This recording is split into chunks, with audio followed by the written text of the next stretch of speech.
এই সমাবেশে বলতে চাই, যেহেতু মাগরিবের নামাজ শুরু হয়ে যাচ্ছে, আমি শুধু এই কথাটি বলবো, আমাদের হাতিয়ায় প্রধান যে সমস্যা, সেই সমস্যা হলো নদী ভাঙন সমস্যা। তারেক রহমান 26 তারিখ দ্বীপ সরকারি কলেজ মাঠে তিনি বলে গিয়েছেন যে আমি যখন বলেছিলাম যে এখানে নদী ভাঙনের কবলে আমাদের হাতিয়া, আমাদের জনগণ সর্বশান্ত হয়ে যাচ্ছে, তখন তিনি বলেছেন আমি এই নদী ভাঙন রোধে ব্লক বাঁধ নির্মাণ করব।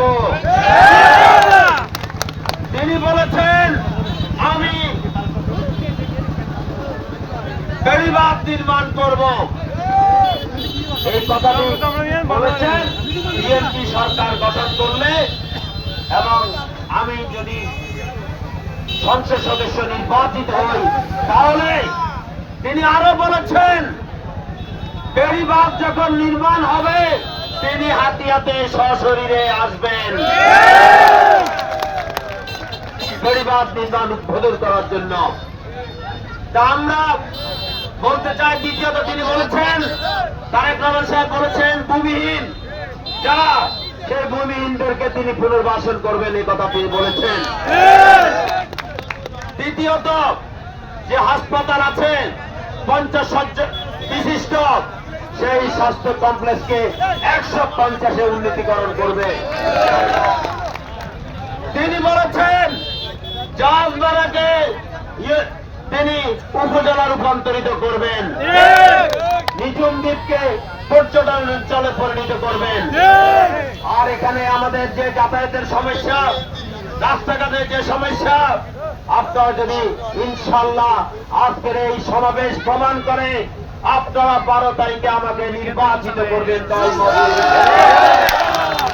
আজকের সভা থেকে আমি যে কথাটি বলতে চাই, আমরা সকলে দল মত নির্বিশেষে আজকে আমরা ঐক্যবদ্ধ হয়েছি তাদের শীতের পক্ষে। এখানে কোন প্রতিহিংসা রাজনীতি চলবে না, এখানে ধর্ম বর্ণ নির্বিশেষে সকলে ঐক্যবদ্ধ হয়ে গিয়েছে। আমরা সহাবস্থানে যার অবস্থান থেকে আমরা সকলে মিলেমিশে বাস করতে চাই।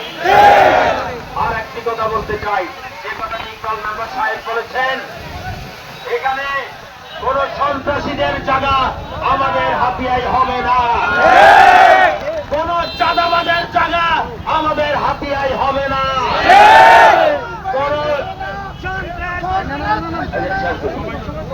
যারা অপকর্ম করে তাদের জায়গা আমাদের হাতিয়াতে হবে না, যারা জনগণের অধিকার খর্ব করবে তাদের বিরুদ্ধে আমাদেরকে রুখে দাঁড়াতে হবে।